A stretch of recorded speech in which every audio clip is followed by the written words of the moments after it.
Thyroid, cancer, total దీర్ఘకాలిక వ్యాధుల గురించి మనము తెలుసుకొని ఫాలోఅప్లో ఉండి వాళ్ళ కేసెస్కి ట్యాబ్లెట్స్ ఇచ్చి మన పరిధిలో కొండపాక పిహెచ్సిలో ఏమైనా రిఫరెన్స్ ఉంటే పంపించేసి హైయర్ సెంటర్స్కి పంపిస్తాం.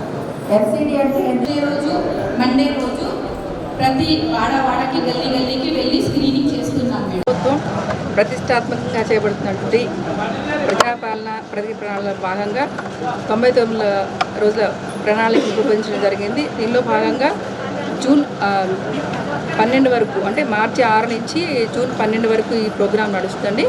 దీనిలో భాగంగా ప్రభుత్వం 5 అంచెల్లో ఈ ప్రణాళిక నిర్మాణం చేయడం జరిగింది.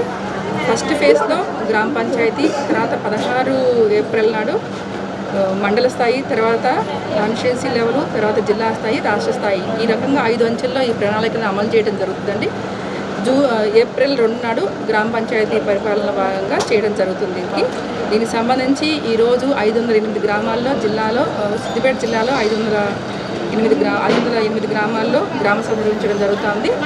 ఈరోజు అన్ని చోట్ల కూడా ఈ ప్రభుత్వం అమలు చేస్తున్న పథకాలన్నిటి కూడా Kalyana Lakshmi, Shaadi Mubarak, Rythu Bharosa, 200 units free current, 500 units subsidy gas, అలాగే మహాలక్ష్మి పథకంలో మనకి ఫ్రీ బస్సు ఫెసిలిటీసు, తెలంగాణ మహిళలకి అమలు చేస్తున్న అనేక సంక్షేమ పథకాలన్నింటిలో కూడా ఈ గ్రామంలో స్థాయిలో చర్చించడం జరుగుతుంది. లబ్ధిదారుల యొక్క పేర్లు చదివి వినిపించడం జరుగుతుంది.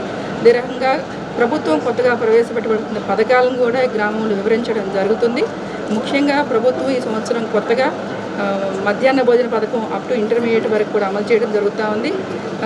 ప్రీ ప్రైమరీ నుంచి ఇంటర్మీడియట్ వరకు ఉదయం పూట బ్రేక్ఫాస్ట్ ఫెసిలిటీ అనేది నెక్స్ట్ అకాడమిక్ ఇయర్ నుంచి కొత్తగా ప్రభుత్వం ప్రవేశపెట్టబోతుంది. అదే రకంగా అందరికి కూడా బీమా సౌకర్యం కూడా ఏర్పాటు చేస్తుంది. ఇప్పటివరకు మహిళా సంఘాలకు మాత్రమే ఉన్న బీమా సౌకర్యం అన్ని కుటుంబాలకు కూడా రాష్ట్ర వ్యాప్తంగా ప్రభుత్వం అమలు చేయబోతుంది. ఇదే రకంగా రైతులకు క్రాప్ డైవర్సిఫికేషన్ గురించి కూడా రైతులందరికీ కూడా అవగాహన కల్పించడం కోసం కూడా ప్రభుత్వం కొత్త ప్రణాళికలు రూపొందించడం జరిగిందండి. వీటన్నింటి గురించి కూడా గ్రామ స్థాయిలో చర్చించడం జరిగింది. రైతులందరూ కూడా అవగాహన కల్పించడం కోసం కూడా మేము ప్రయత్నం చేస్తున్నాము. అదే రకంగా గ్రామంలో ఉన్న సమస్యలన్నిటికీ కూడా వాళ్ళ యొక్క మా దృష్టికి తీసుకురావడం జరిగింది.